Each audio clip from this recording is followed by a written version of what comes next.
Hey, what is up? Welcome to this episode of the Entrepreneur to Entrepreneur podcast. As always, I'm your host, Brian Lofermento, and it's a Strategy Wednesday, which means that we are going to be talking about the strategy that moves your businesses forward. And today, I'm joined by an awesome guest who has so much good energy surrounding my favorite thing in the world, which is marketing. I want to tell you about him. His name is Shawn Sundsvold. He's the co-owner and COO of GoldBear Media, which is a full-service marketing agency focused on helping coaches, entrepreneurs, and small businesses through organic growth strategies. We're going to go deep into that conversation today. Their goal is to build brand identity and recognition through social media strategies focused on building engagement, simple and elegant web design, and targeted SEO. Since February of 2020, they've had the opportunity to help multiple brands and entrepreneurs build thriving 6- and 7-figure businesses, often increasing year-over-year revenue 30 to 40% within a year, while also increasing reach and engagement across their digital platforms.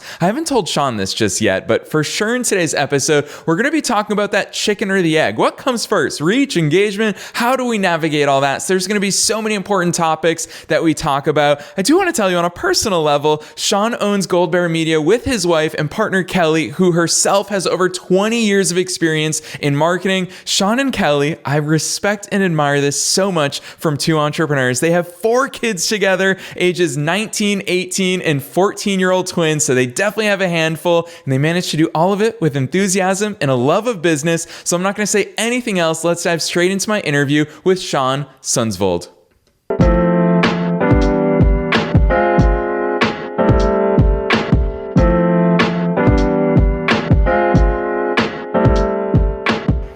All right, Shawn, we've got so much ground to cover today. I'm excited that you're here. Welcome to the Entrepreneur to Entrepreneur podcast. Thank you. Really excited to be here and have the conversation today. Heck yeah. So you have an interesting background leading up to your entrepreneurial journey and how you got into marketing. Give us the short version of your story. How the heck did you get into all the awesome things that you're up to now? Sure. So this is not my or my wife's first journey into entrepreneurship. We've done a couple different things along the way, but back in 2019, I had to have back surgery and was out of work for a year. And when I went back to work in February, she's like, I think I'm going to go do some side hustles and side gigs and graphic design work and see if we can help pay off some of the medical bills that had accumulated. And that was February of 2020. And so she got her first client, and we all know what happened in March when COVID hit and her phone wouldn't stop ringing for the rest of the year. And so we started in September, we kind of had the conversation of like, we need to get a business around this because you're making enough that it's almost another full-time salary and it's all being done on the side. So we started GoldBear Media officially as a company in October of 2020. And it was all a side work and side hustle until August of last year when she went full-time. And then in October, I had the opportunity to come and join her and do it full-time with her. So we're about to celebrate a year of us doing it full-time together. And it's been a fun ride, and we've gotten to work with a lot of great clients. And within our first full year of doing it full-time, we'll probably grow 60 to 70% this year. So it's a really exciting time that we've had. Yeah, I love that, Shawn. I think it's so cool that you guys get to do it together. I want to ask about the name before I forget and before we get into all the fun marketing things we'll be talking about today. GoldBear Media, what are the origins there? So my wife and I couldn't decide on a name for the company, and we'd gone back and forth. And one day she comes up to me and says, I got it. And she showed me GoldBear Media. And I was like, okay, how'd you come up with that? Google random name generator was how the name came to be. And so it's just kind of a fun story, but it's stuck and we've made it, grow with us. It's been kind of fun. Yeah, I love that. And obviously I love the nature of your work as well, not just the name, but the fact that you guys focus on that organic growth. There's so many different sides of marketing that everybody loves talking about. We all love talking about it. We all love learning about it. We all love using these strategies. But for you, obviously, you're focusing on small businesses, entrepreneurs, coaches. I always lump kind of personal brands into there because when I started, I didn't have a business wrapped around the consulting, the work that I wanted to do. A lot of it was freelancing. A lot of it was that. So there's so many aspects of that marketing coin, but talk to us about the sweet spot that you and your wife have really identified in working with so many different clients in all the different marketing mixes that people need. Yeah. So one of the fun things that we get to do, and we're really starting to kind of build some coinage around this is helping businesses find their voice, right? And helping individuals find their voice. Because a lot of times what has happened when we start talking to clients is they might like their marketing, but they don't really feel like it's them. And so one of the things that we've really been working with our clients on is helping them find a voice that really resonates with them, not only for their company, but for their marketing. So anything that goes out, it really feels like you're interacting directly with the business itself or the owner or the personal brand that they have. We've really enjoyed helping companies dig out and start getting out that idea that it's their voice, it's their company, it's their message. Yeah, I want to go back to the foundations of that because I do think it's so important. I think probably my favorite thing about email marketing, for example, is when I get emails back from people who know me and they're like, Brian, I could hear your voice as I was reading the email. That to me gives me so much joy. But Shawn, I know it hasn't always been that way, by the way. That's like total disclaimer for all of you listeners who are thinking, well, how the heck do I find that voice? That's what I want to talk with you about right now, Shawn, which is obviously part of finding your voice is getting those reps in. I've been an entrepreneur for 15 years now. I've had the chance to figure it out. I've done it in great ways. I've done it in not so great ways that have taught me and got me closer to where I wanted to be. What is your process there? Because finding your voice is one thing, but going through the reps, testing things, trying out, is this my voice? Is this not? How do we accelerate that progress, or how do we go on that journey as entrepreneurs? Yeah. One of the things we do with our clients is we meet with them every week to go over the social content that we're putting out there, and we give them the opportunity to approve it or not approve it or make changes before it ever goes out. So every message that goes out and every post that goes out, we're giving them an opportunity to really put their own spin on it. And one of the things that we've heard, especially, and I've heard this just this week in a couple of conversations with potential clients, is our marketing just doesn't sound like us. It doesn't quite feel like me. And so we really work with them on that process of uncovering what they really want that messaging to be. So that way we can help them get that voice out there like they want it to be. Yeah, I definitely love that. And you're right. Obviously, so much of it has to come from us as the business owners ourselves. So it's no surprise to me that that's part of your process. I want to ask you about the impacts of it, because obviously we use organic social, for example, for a purpose. It's to get that engagement. It's to increase our reach. And having our voice is what enables us. It amplifies our ability to reach those right people. But my question to you is, because I always get different answers from marketers, and I consider myself a marketer as well. What is the goal of social? How do we transition from organic social to paying customers and clients, to people who become raving fans of our businesses? Goes back to that chicken or egg conversation you were mentioning a minute ago. Really, the way that we look at social from our business is it's really your top of funnel, middle of funnel marketing. In that the idea is to get your name out there, to get you recognized, to get people starting to relate to who you are. And once they start resonating with that message, that's when they start reaching out to you. But it doesn't really happen until your reader or your audience can really find that resonating point with you to where they start beginning to follow and look at what you're saying and listen to what you have to say. A lot of time, otherwise it's noise. There's a lot of companies out there. They're like, yeah, we'll get you, a lot of reach, but reach doesn't necessarily mean you're going to keep all those people engaged. And it ends up becoming wasted money because you're not, all those people that you just got a chance to talk to, they don't really resonate with your message because it may not be you, or it may not touch what they're trying to do. So by looking at engagement, we're more targeting the right audience that's going to listen to what you have to say. Yeah, I love the fact that we are getting right into the crux of the chicken or the egg problem, because Shawn, I do feel like it's a delicate pendulum of reach and engagement, because in my head, particularly in my early 20s as an immature, naive entrepreneur, where I was always thinking was, I was just like, well, if I could have, if I had 100,000 people inside my reach, I will inevitably get engagement. But then on the flip side, I was like, well, if I could just get a ton of engagement, then that's rewarded by the social media algorithm. Then I'll start having more reach. Where do we even start attacking this? Because Shawn, you probably see it way more than even I do, which is how many entrepreneurs out there have really good content. They're doing so much service to other people, but it's just crickets because they don't even have that reach just yet. Where do we even start to attack it? So one of the things that we start looking at when we work with companies is we look at, it's a really simple question, but it answers a lot of things, right?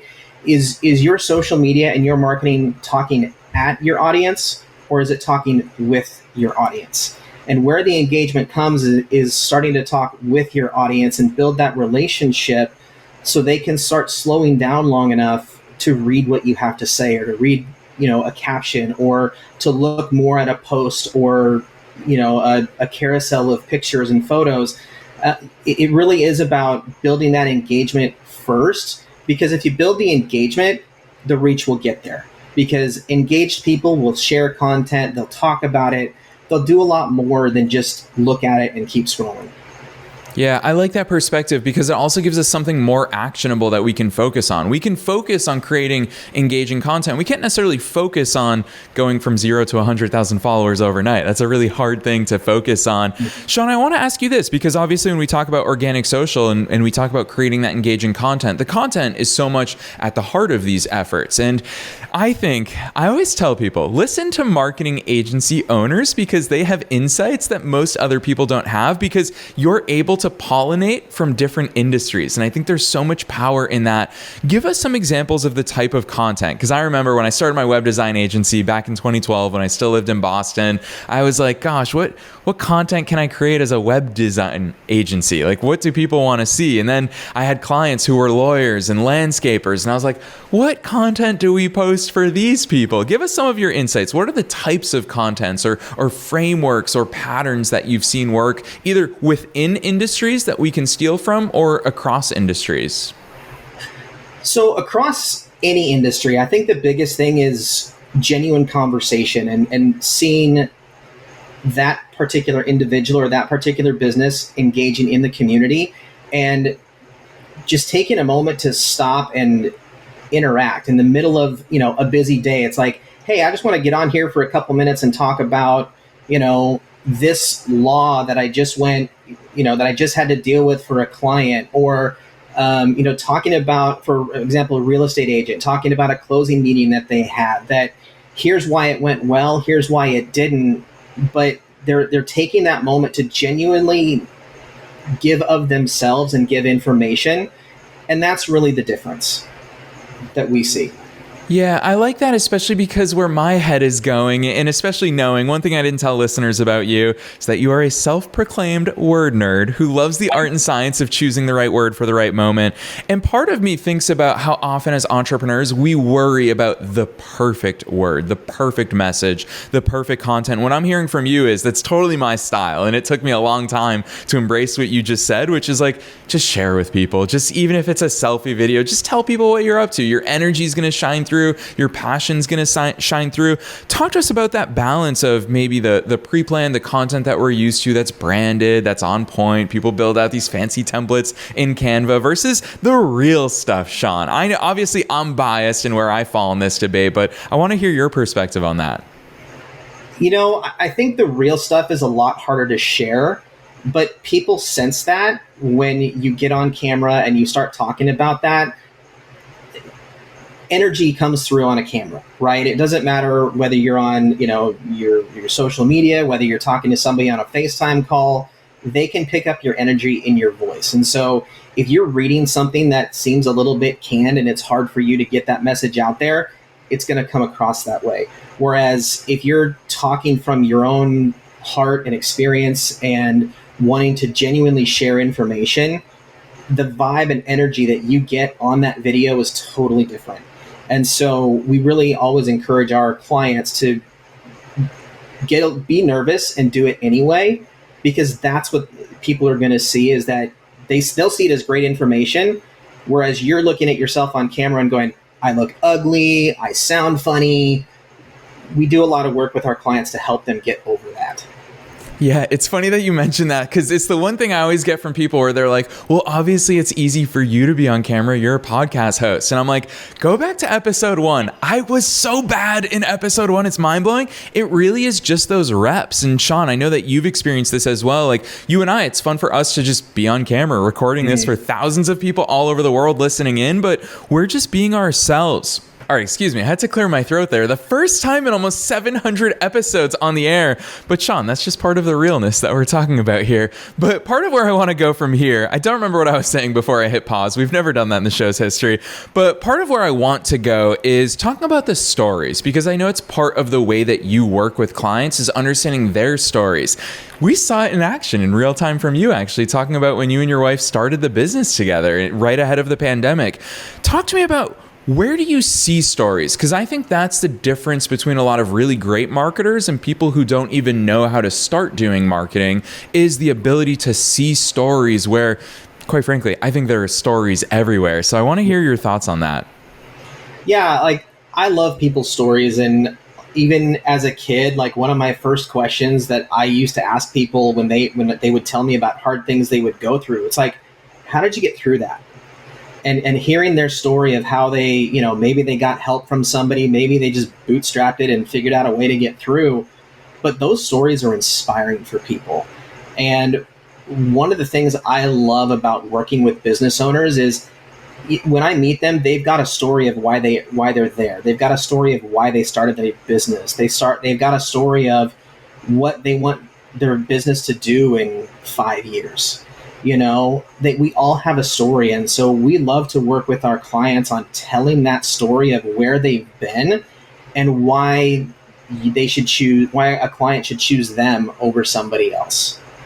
Yeah, for sure. And I loved even just hearing some of your story prompts in there. Why did you start it? Why do you care about this? Why are you doing the work that you do? I'm thinking about all the stories that I use when I'm on other people's podcasts, when I'm speaking on stages, is I go straight to like my highest moments, my lowest moments, everything in between. There's stories literally everywhere. But my question to you, Shawn, is what do we do with those stories at that point? Obviously, there's a lot of good things that happen when we share stories. People relate to us more. People will feel seen and understood by us. There's so many aspects of it. Tell me how you guys weave that into your marketing strategies and your content strategies. Sure. So every step along the way in a story is developing that character of who you are right now, right? So, you know, something you went through 2 years ago in your business has helped shape you to be where you're at right now. And it's telling the story possibly of how you do business differently and why that makes you a better business or why that made you a better business leader, and how it's affecting your clients. So all those stories kind of tie together to share when somebody goes forward.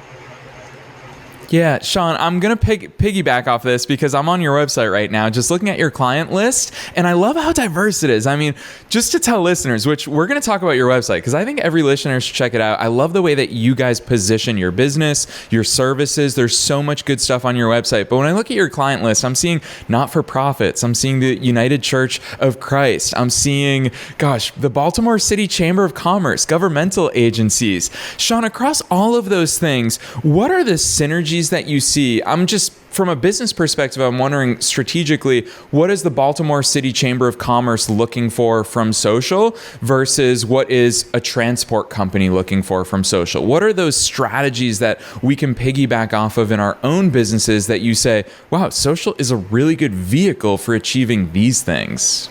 Mm-hmm. So it is really fun that we have a lot of different clients and it gives us a lot of different ways to use that engagement. So as far as like what to look for and what really brought everybody in was just the opportunity to see it done differently. Like everybody who's come to us, they've come from a lot of cookie cutter environments that it was one way or no way. And there really wasn't that conversation of bringing the client along to help them develop their message along the way. And one of the things that I am, I'm a life coach as well. And so I get to have these conversations, and my wife does too, of really digging into getting the vision from the client of where they want to go, and then starting to build pillars around that and build, principles of what we post. So that way those kind of things reflect and people can see that in the postings and in the engagement. Yeah, I'm going to call that out for listeners right here, Shawn, because that is such a golden nugget of strategic approach to marketing that I don't think everybody fully embraces or for sure doesn't take action on. And you just said having those content pillars.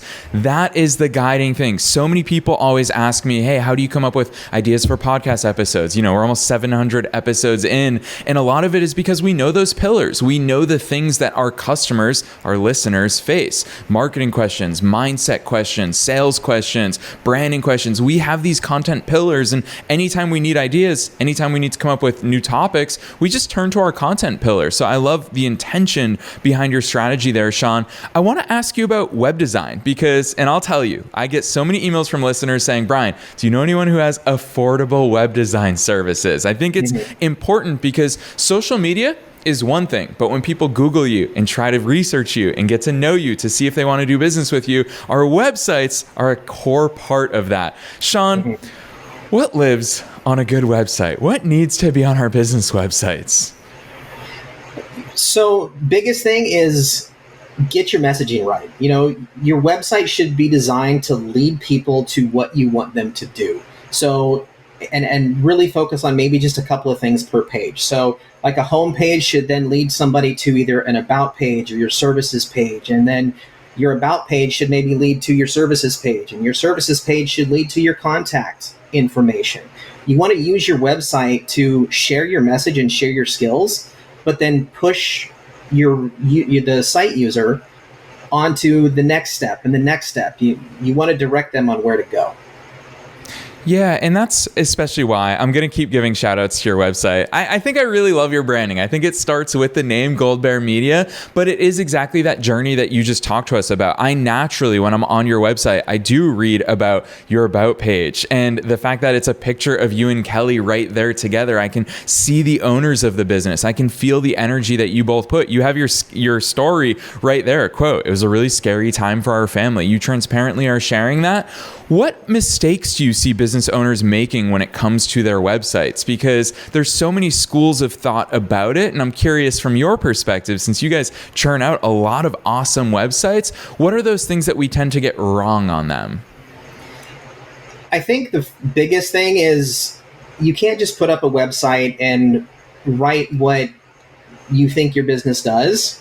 You need to tell somebody why they should pick you. You need to tell somebody the benefits to them versus just a feature of what you do or an advantage of working with you. It kind of goes back to, from a sales side of it, that FAB statement, right? The feature, advantage, and benefit. If your website isn't really telling somebody the benefit that they get for working with you, your website is really missing valuable information that can help people choose to work with you versus work with somebody else.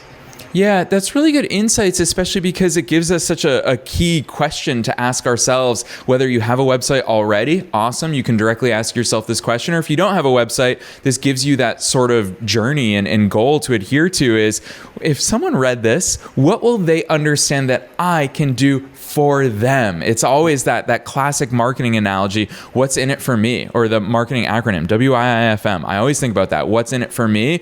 And Shawn, you being a man of finding the right words, I want to hear your perspectives on the messaging that goes along that, because I remember, especially, I'm just picking on my 20-something-year-old self back in the day now, and when people would ask me, what do you do? Shawn, I always had convoluted answers to that. Well, I help businesses attract more of their ideal customers through this and this and this. And the real answer was like, I do WordPress web design. What is that process? What's that delicate balance for you between expressing the results, expressing the benefits of working with us, but also making it resonate with the people who are reading these words?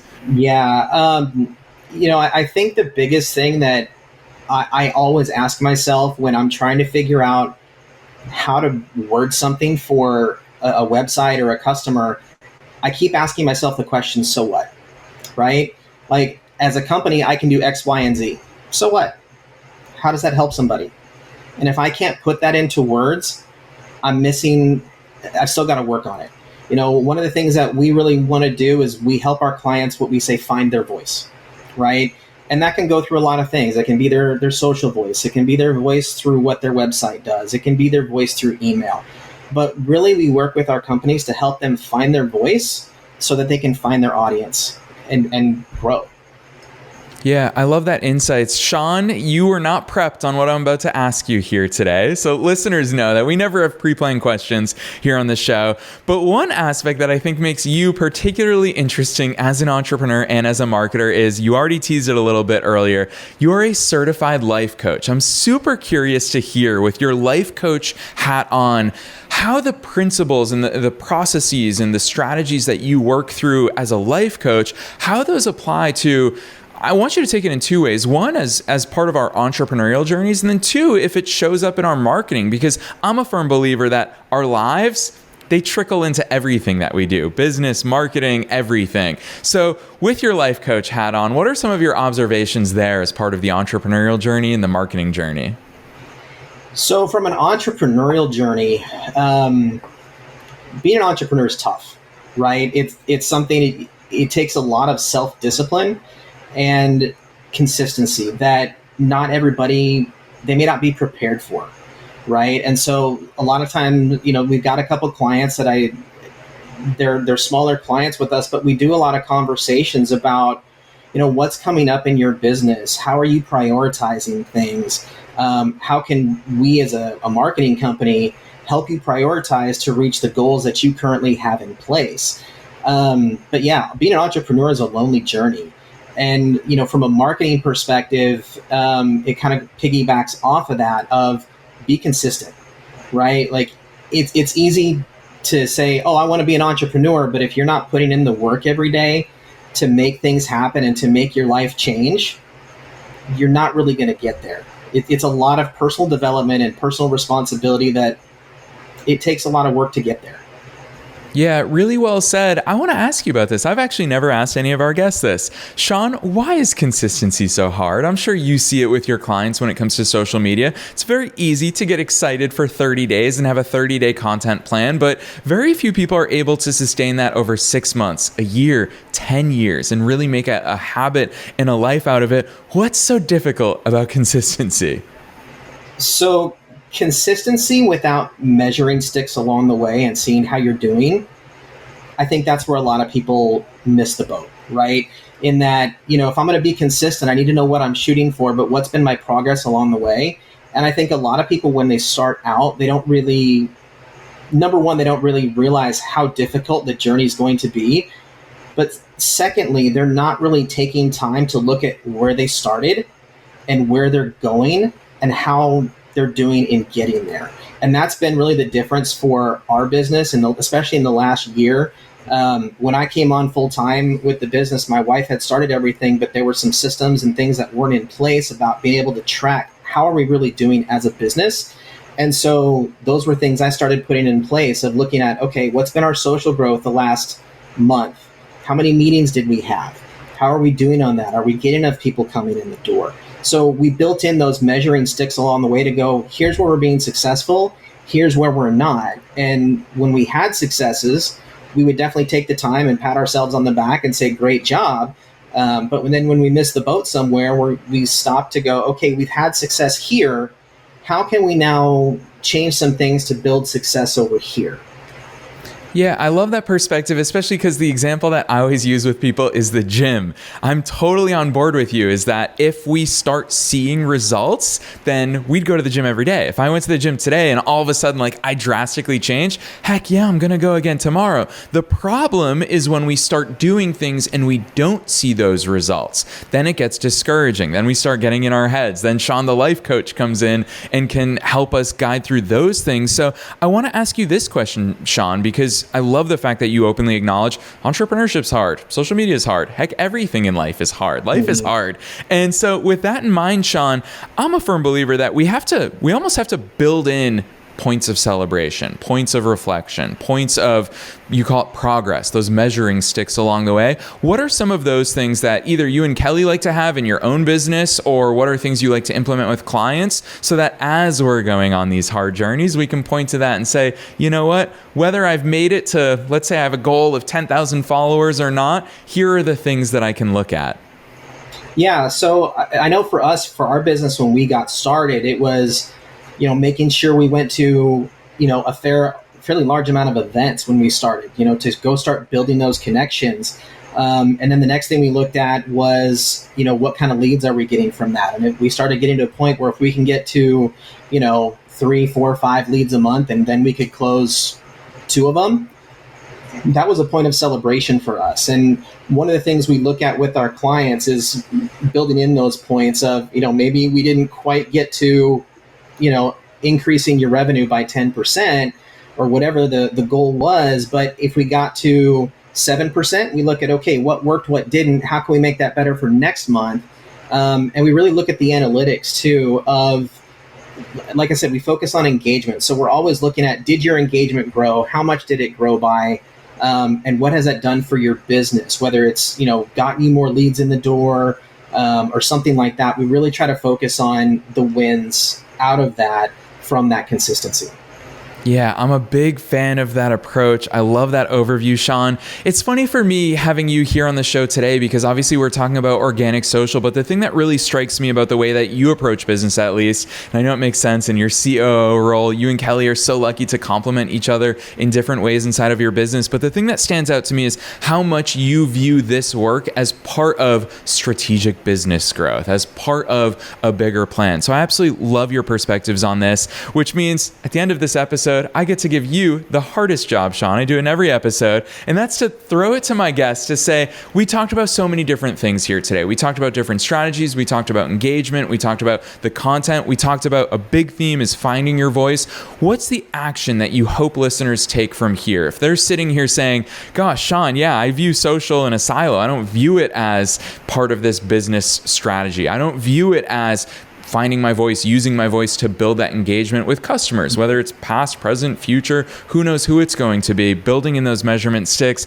What's the action that you hope listeners take from here with all those different topics and homework points in mind? Yeah. I think the biggest thing to remember out of all of this is you created your business out of a passion for something, whether it was doing a particular job, whether it was helping somebody out, whether it was you felt like you could solve the problems of the world. You started your business for a reason. And if those reasons don't continue to come through in the messaging you're sending out, you're really missing out on taking advantage of sharing your story and your why. Yeah, that is really good advice as we close out this episode. I love that, Shawn. And once again, I think that it fits in with so many aspects of you, not only as an entrepreneur, but as a person. So I love how you weaved and blended those things here together. I also know, based on the fact that I teased your website so many times here in today's episode, listeners are going to be keen to see all the awesome work that you and Kelly are doing. Check out your client roster and all the cool work that you're doing with those clients. And for people who are actively looking for those types of services, whether it's social media management, whether it's you guys do graphic design, website design, so many different aspects, as well as marketing strategy and consulting. Where the heck should listeners go from here? The stage is yours. Don't be shy about sharing all of those links. Sure. So you can find us on the web at goldbear.media. That's the website. And then we're also on Instagram. It's at goldbear.media, Facebook, LinkedIn, and then you can also find me on LinkedIn as well. Yes, listeners, do not be shy. You already know the drill. We are linking to all of those places that Shawn just mentioned down below in the show notes. His main business website is at goldbear.media. You can check it out at goldbear.media. It's also their social handles, but check those links down below and reach out to Shawn on LinkedIn. So few people actually take action and put themselves out there to connect with these people who are sharing so much of their light and their knowledge and their experiences here with all of us on this show and on every show, quite frankly. As a podcaster, I know this is one of the secrets of the industry. So go connect with Shawn on LinkedIn. Otherwise, Shawn, thank you so much for sharing all of this with us here today on the Entrepreneur to Entrepreneur podcast. Thanks, Brian. It was a great time.